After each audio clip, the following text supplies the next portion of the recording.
Olá pessoal, tudo bem com vocês? Hoje eu quero falar a respeito de algo que foi assim um divisor de águas para mim na época do meu processo da depressão em que eu estava fazendo terapia, que eu precisei separar algumas figuras. São as figuras das pessoas, igreja e Deus. Eu vivi um momento muito desafiador. Quem me acompanha no Instagram ou quem já viu meus vídeos antigos aqui sabe um pouco pelo que eu passei. E era muito importante eu separar essas figuras, porque quando tá misturado, gente, a confusão na nossa cabeça está formada. O que acontece? Eu conheci muitas pessoas que falaram que se magoaram na igreja, que foram iludidas na igreja e elas acabaram abandonando a igreja. E o meu pastor sempre falava assim: a igreja não fez isso com essas pessoas, a igreja do Senhor é santa, imaculada, nanã. Eu ficava assim, gente, como assim ele pode falar isso? E eu entendi que a igreja que o meu pastor defende, que nós devemos defender, é o corpo de Cristo. Nós, enquanto corpo de Cristo, porque o corpo de Cristo não é feito por pessoas perfeitas, mas por pessoas que estão ali abrindo mão dos seus pecados, abrindo mão das suas vontades para viver aquilo que agrada ao Senhor e viver de acordo com os seus mandamentos. E aí, quando ele falou isso, eu entendi, eu fiquei, cara, realmente a gente não deve desistir da igreja de Cristo. E as pessoas são as pessoas ali, quando a gente olha para elas fora do corpo de Cristo, né? Então, quando eu olho para Yasmin, enquanto não corpo de Cristo, mas enquanto pessoa, eu vejo que de fato ela fez algo ali que me magoou, algo ali que me chateou. Mas quando eu olho ela como corpo de Cristo, eu coloco em exercício o quê? O mandamento de amar o próximo como a mim mesmo, perdoar 70 vezes 7. Então é interessante você fazer essas separações. Porém, a mais importante de todas é você entender que Deus não é como as pessoas. Ele age completamente diferente das pessoas, né? Enquanto lá quando Jesus veio, né? Enquanto as pessoas queriam apedrejar aquela mulher, seguir a lei e fazer a justiça com as próprias mãos, o Senhor a defendeu. Então, quando a sua ideia de pessoas está junto com Deus, quando as pessoas te condenam, quando as pessoas te julgam, quando as pessoas te colocam de lado e a imagem de Deus está atrelada a elas, você percebe que Deus também te vê da forma como elas estão te vendo. E não é bem assim. Em Deus nós temos perdão, amor e graça. Claro que temos que ser instrumentos de Deus para levar isso para as pessoas. Amor, graça, perdão, bondade.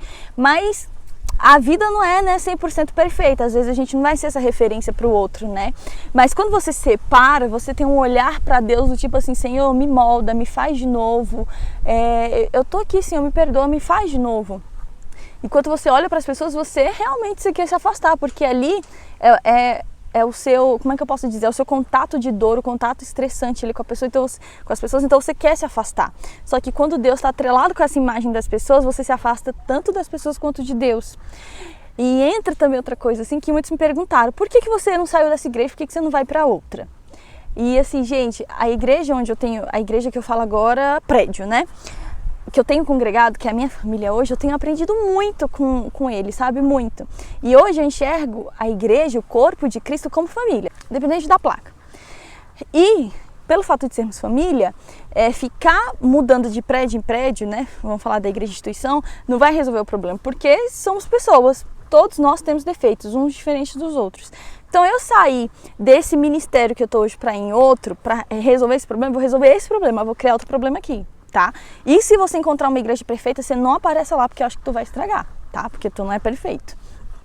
E lá eu aprendi a amar as pessoas, e quando eu não consigo amar, oro o Senhor pedindo para que me ensine a amar e perdoar, e eu dou um tempo, mas sempre com uma liderança ali do seu lado para te guiar, né? Para você não se perder nesse processo, né? Eu tô muito feliz pelo que eu tenho vivido, e o mais bonito de se viver em família é a restauração, né? Então, se você foi magoado, eu tenho certeza que não foram todas as pessoas 100% lá da sua igreja aqui, da sua igreja local, da sua igreja física que te feriram, tá? Existe alguém lá dentro que pode ser instrumento de cura e pode restaurar esses relacionamentos ou não, e Deus vai te guiando ali de forma diferente.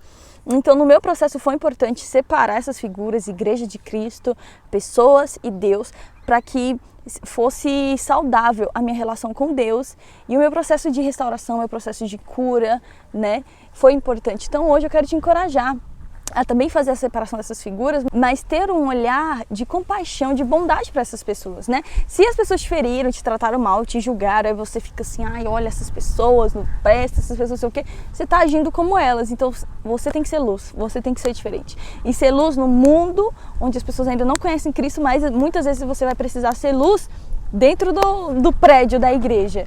E aí essas pessoas vão ser constrangidas pelo que Deus tem feito na sua vida. E é isso. E hoje eu ainda continuo na igreja, como é que eu posso dizer, no ministério, em que eu vivi alguns desafios, mas eu não me arrependo, eu tenho muita alegria por tudo que o Senhor tem me ensinado e por tudo que o Senhor tem feito na minha vida. E aí eu vejo que me sinto capaz de amar, de perdoar. Ainda é um desafio, mas é tão bom estar em família e viver a restauração, gente, vocês não têm noção. Então eu tô aqui para te encorajar, sabe? Seja aquilo que Deus tem para a sua vida. E seja a restauração, seja a cura, e muitas pessoas serão curadas através da sua vida. Um grande beijo e até o próximo vídeo.